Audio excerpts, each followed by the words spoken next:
أعوذ بالله من الشيطان الرجيم بسم الله الرحمن الرحيم اللهم صل على محمد وعلى آل محمد كما صليت على إبراهيم وعلى آل إبراهيم إنك حميد مجيد اللهم بارك على محمد وعلى آل محمد كما باركت على إبراهيم وعلى آل إبراهيم إنك حميد مجيد وعن أبي هريرة رضي الله تعالى عنه قال قال رسول الله صلى الله عليه وآله وسلم من سمع رجلا ينشد ضالة في المسجد فليقل لا رد الله عليك فإن المساجد لم تبن لهذا رواه مسلم وعن جابر رضي الله تعالى عنه قال قال رسول الله صلى الله عليه وآله وسلم من أكل من هذه الشجرة المنتنة فلا يقربن مسجدنا فإن الملائكة تتأذى مما يتأذى منه الإنس متفق عليه وعن أنس قال قال رسول الله صلى الله عليه وسلم البذاق في المسجد خطيئة وكفارتها دفنها متفق عليه وعن أبي ذر رضي الله تعالى عنه قال قال رسول الله صلى الله عليه وآله وسلم عرضت علي أعمال أمتي حسنها وسيئها فوجدت في محاسن أعمالها الأذى يمات عن الطريق ووجدت في مساوي أعمالها النخاعة تكون في المسجد لا تدفن رواه مسلم. دا احادیث د مشکات پدے مباب مواد صلات کے د جماعت د آداب پاوالے بان ذکر دی جماعت د عبادت زید نو د عبادت خانے س آداب دی نور آداب ہم ذکر کړه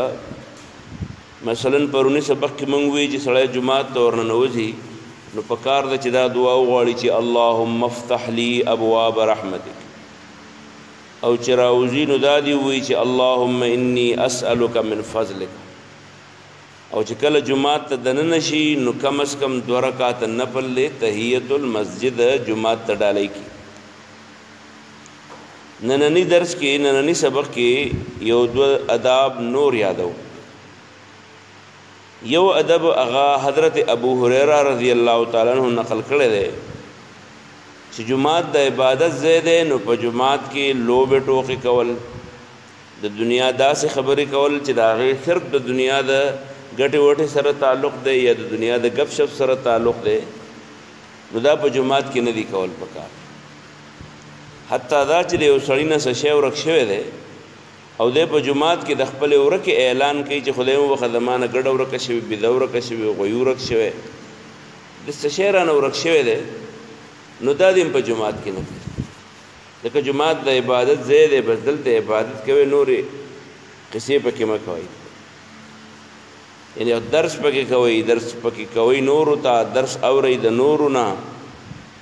د دین مسلې پکې یو بل ته راړوي د خلکو صلح پکې کوي خود دنیاوی هغه خبرې چې د هغې د دیندارۍ سره هیڅ تعلق نه نو دا په جماعت کې مه کوئ او که یو سړي خامخا دا اواز وم کو نو چې دا کم ناس دی نو دی ورته په ناخوالۍ کې داسې وایي چې خدای دې درته اړ درونه موندی کړي او دا دی ورته ځکه وایي چې دا سړي ته پته ولګي چې جماعتونه لم تبن لهذا جماعتونه د دې لپاره نه دي جوړ چې سړی دې پکې راځي او د دنیا جرګې مرکې دې پکې کوي په دې وجه باندې د حدیث نه دا معلومه شوه چې په جماعت کې هغه خبرې کول یا هغه کارونه کول لکه په دې دور کې سړی پکې داسې جرګې کوي چې هغه د دنیوي مقاصدو سره تعلق ساتي یا ور پکې ناسي غپ شپ ور پکې لګي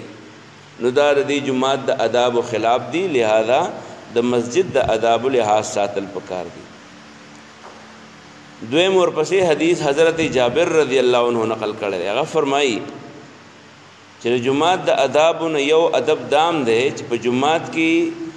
د جماعت منځګزارو ته د کومو خبرو نه تکلیف رسي هغه دې سړی نه کوي. مثلا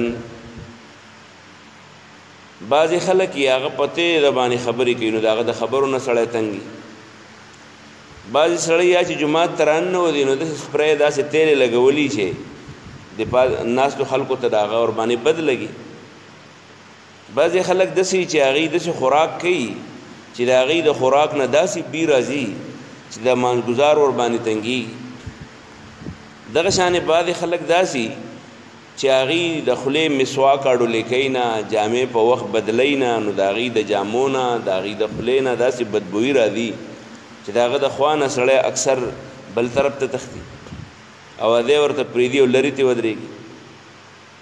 یا بعضې سړی هغه په دې مانځه کې چې ودرېږي نو ځان په مخه داسې کله ګری او کله یو کوي کله بل کوي، نو خوا ته سړی ودرېدی نه شي او چې په من دی. یا په دې وخت کې دا بیماریانې راغلي دي، وبا کرونا راغلی ده، نو په دې کې وایي چې د یو بل نه بل لرې ودرېږي که نږدې ودرېږي نو یو بل ته ترې لګي. نو په دې وجه باندې چې کوم سړي ته داسې مسایل یې نو هغه د اول دغه مسایل ختموي، د هغې نه وروسته د جومات ته ځي. مثلا که په جامو سپری کړي ده نو جامې دې بدل کړي جومات ته دې لاړ شي. که د خولې نه بدبویي ځي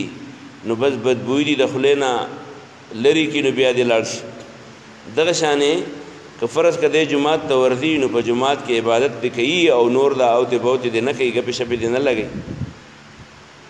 دا اداب چې دي نو دا د جومات دپاره هم دي او د عام محفل دپاره هم دي. رسول الله صلی الله علیه وسلم د جومات دپاره ذکر کړه په دې غرض باندې چې په جومات کې یوازې انسانان خو نه دي ناست، ملائک پکې ناست دي عبادت کوي. نو حدیث رسول الله صلی الله علیه وسلم په دې حدیث کې وفرمایل چې کم سړی داسې کار وکړي چې د هغه داسې سپری لګولي، د خولې نه داسې بدبویي دي د خوراک د وجې نه، نو رسول الله صلی الله علیه وسلم پکې یو خاص څه ذکر کړ چې هغې ته اوږه یا پیاز خوړل وایي. مخکې اوږه پیاز به خلکو په کلو کې کرل نو د هغې بوی به اوسه ډېر کم وي، پروي بوی یې نه کوي. خو بیا هم رسول الله صلی الله علیه وسلم فرمایل چې من اکل من هذه الشجرة المنتنة، چې کوم سړی دا بدبویه څیز وخوري خوراک، نو فلا یقربن مسجدنا، نو هغه د جومات ته نه راځي. نو که په دې وخت کې کومو خلکو ته دا بیماري او د هغې نه نور خلکو ته تکلیف رسي نو پکار دی چې هغه جومات ته تر هغې نه راځي تر څو چې هغه د دغې بیمارۍ نه روغ شوی دی. نو چې روغ شي بیا د جومات ته راځي. ځکه فإن الملائکة تتأذى مما يتأذى منه الانس، ځکه چې ملائک هم د هغې څه نه په تکلیف کې کېږي د کم څه د وجې نه چې انسانان په تکلیف کې کېږي. نو چې د یو بل د تکلیف خیال ساتئ په عام محفلونو کې هم، خو خصوصا په جومات کې د دې خیال ساتئ، او دا ځکه خیال ساتئ چې یوازې تاسو په جومات کې نه، ملائک د سره هم دي. بل حدیث حضرت انس رضی الله عنه نقل کړی دی، هغه فرمایي چې په جومات کې لاړې به هم نه توکئ، لاړې یا پوده سرونن یا لاړې توکل دا به نه کوئ. ځکه چې لاړې توکې مخې ته یا پوده سرونه د خلکو په مخ کې، نو دا د عام محفل کې چې سړی د چا خوا ته ناست وي نو د هغه مخې ته پوده سرونل یا قڼه سرونل دا چې دی سړی ورباندې ډېر بد ښکاري. نو رسول الله صلی الله علیه وسلم فرمایي چې په جومات کې کله یې نو لاړې مه توکئ. بعضې خلکو ځان سره رومیال ساتلی پای کې توکي د دې عام دغه نه خو دغه ښه دی، خو هغې کې هم سړي کرکه کېږي. نو په دې وجه باندې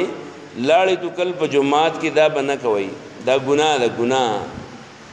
او د دې ګناه کفاره دا ده چې که فرض کا تا وکړه دا لاړې دې توکړې پوده دې څوڼ کړه چېرته په داسې ځای کې چې خلک ناست دی، نو د هغې کفاره دا ده چې په دې باندې په خاورو کې پټه کړه. چې په خاورو کې پټه شوه نو په دې به دې الله معاف کړي. ورنه چې که فرض که ته داسې لاړې یا خړه وشوڼې خراج کې توکې او هغه ښکاري په هغې باندې خلک اوړي راوړي نو دا ګناه ده. او دا په جومات کې هم او د جومات نه علاوه په عامو محفلونو کې هم چې خلک ناسي نو د خلکو مخې ته چې کله لاړې توکې د دې به ډېر زیات احتیاط کې. بعضې سړی بس عادت یې چرتارې خېږي، دې خوا هم چرته وه خوا هم چرته و، چې کوم طرف ته مخکې وي اول چرت کوي وروسته بیا خبره کوي. نو دې څیزونو کې ډېر زیات احتیاط پکار دی، ځکه په دې باندې د سړي هغه سټیټس ورباندې ډېر زیات خرابېږي. او په جومات کې بیا دا جماعت کې یو تن دوه تن نه بلکې د کلی ټول خلک نو د ټولو خلکو په نظر کې بیا دا سړی د سترګو نه غورځېږي. نو رسول الله صلی الله علیه وسلم فرمایل چې په لاړې توکل یا پوده ثنل یا اخراج کې توکل دا شری دا خطیئه دا ګناه ده او کفارتها دفنها او کرچانه داسې وشوه نو بیا د هغې کفاره دا ده چې هغه دې خښه کړي. او حضرت ابو ذر رضی الله عنه فرمایي چې رسول الله صلی الله علیه وسلم فرمایل چې ما ته الله تعالی د ګناهونو او د نیکو دا عملی شکلونه وښودل. زما مخې ته داسې وښودی شو چې دا کار د نیکۍ دی دا کار د نیکۍ دی دا کار د نیکۍ دی. نو چې ما وکته دا زما د امت ښېګړې او د ما د امت ګناهونه راته الله وښودل نو ما ولیده چې د دې ما د امت په ښایسته عملونو کې یو ښایسته عمل دا دی چې په لار کې کم تکلیف ده څیز دی نو زما امتي هغه لرې کوي. که هغې خپله ځمکه ده نو هم ترې لرې کوي او که پردۍ ځمکه ده هم چې په لار کې غنه ده که مره ده وران دی ځای نو د هغه وران ځای ټیک کوي هغه تنګ ځای پراخه کوي هغه کاڼي لرې کوي هغه غني لرې کوي هغه بوټي که د غني ولاړي د لارې نه هغه لرې کوي د دې لپاره چې لاروی په دې لار باندې په آرام باندې تیر شي. نو زما د امت په ښایسته اعمالو کې یو ښایسته عمل رسول الله صلی الله علیه وسلم فرمایي ما ته الله وښودو نو هغه دا و چې اماطة الاذى عن الطریق یعنی یماط عن الطریق الاذى یماط عن الطریق تکلیف ورکوونکی څیز د لارې نه لرې کول دا زما د امت د ښایسته اعمالو نه دي. او ما د خپل امت ګناهونه چې کتل نو یوه ګناه پکې دا وه چې النخاعة تکون فی المسجد لا تدفنو لاړې توکلي سړي خراج کې توکلی پودې څړنلې او دا څه کوي دا په جومات کې نو په جومات کې دا ما وکتل نو ما ته الله تعالی د خپل امت په ګناهونو کې یوه ګناه دا وښودله. نو په دې وجه باندې رسول الله صلی الله علیه وسلم دا ادب حضرت ابو هریره نقل کړی رضی الله عنه چې کم سړی په لاړې توکي نو که جومات یې وکړو جومات نه بار نو څنګه چې د دنیادار سړي خواته ولاړې د خپل لیډر خواته ولاړې د خپل مور و پلار خواته ولاړې او د هغه مخې ته ته لاړې نه ورته کوې نو دغه شانې په جومات کې به مخې ته لاړې نه توکې نو په محفلونو کې به لاړې مخې ته نه توکې. ولې ځکه چې مخې ته چا لاړې ورتوکل دا د هغه بې احترامي کول دی او په جومات کې الله تعالی سړي ته الله تعالی ته سړی مخامخ ولاړي نو فلا يبصق عن يمينه نو دې څه کوي دې ښی طرف ته نه کوي لاړې دې نه توکي. په عام محفل کې هم چې په کور کې دی ښی طرف ته دې نه توکي. ولې ځکه چې دې ښی طرف ته هغه ملایک ولاړ دی چې هغه د سړي ښایسته اعمال لیکي نو چا درته ملایک ولاړ دی ستا په دعا باندې امین وایي او دا بل ملایک چې کوم په کیم طرف باندې دی دا ستا نه بد اعمال لیکي نو دا د بد اعمالو والا ته د نیک عمل والا وایي لږ صبر وکړه که چېرته توبه تې وباسي بیا یې نشي ورانولی نو سات چې دی نو دا د ګناه ملایک چې دی دا سړي دا ګناه نه کنه لیکي دا ښی طرف ته چې کوم ملایک دی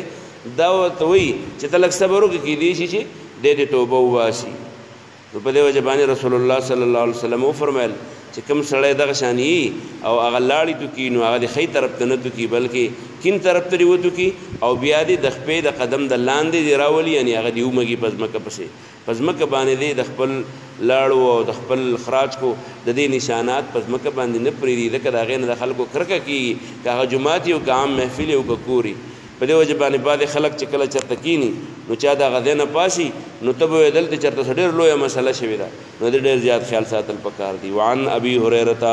رضی الله تعالی عنه د حضرت ابو هريره روایت دی قال دی وایي چې قال رسول الله صلی الله علیه وسلم من سمع رجلا چا چې ولیدو یو سړی ینشدو چې هغه اعلان کوو ضالتن د ورک شوي څیز په المسجد په جومات کې فلیقل نو دا ناس دی ورته وایي لا رد الله علیک الله دې درله بېرته راړولې در نه کي فإن المساجد ځکه جوماتونه چې لم تبنه نه دي جوړلې هذا دې لپاره. وعن جابر د حضرت جابر روایت دی قال دی وی قال رسول الله صلی الله علیه وسلم من اکل من هذه الشجره چا چې د دې ونې خوراک وکوي نه وګه پیاز المنتنه بنا کې فلا يقربن مسجدنا جمعه ته نه راځي فإن الملائکه ذک ملائکه تتعزز تکلیف کیږي مما د اغنه تعزز چې تکلیف کیږي منو د اغنه انسانان متفقون علیه. وعن انس حضرت انس نے روایت دے قال دے وی قال رسول الله صلی الله علیه وسلم رسول الله صلی الله علیه وسلم فرمایلی دی البذاق فی المسجد خطیه لاړی تو کل په جمعات کی گناہ دا وکفارتها دبنها او کفاره دار چې هغه پټ کپلا خاور باندې وعن ابي ذر رضی الله عنه دا ابو ذر نے روایت دے قال دے وی چې قال رسول الله صلی الله علیه وسلم رسول الله صلی الله علیه وسلم فرمایلی دی عرضت پیش کړه شو علی ما اعمال امتی عمل د امت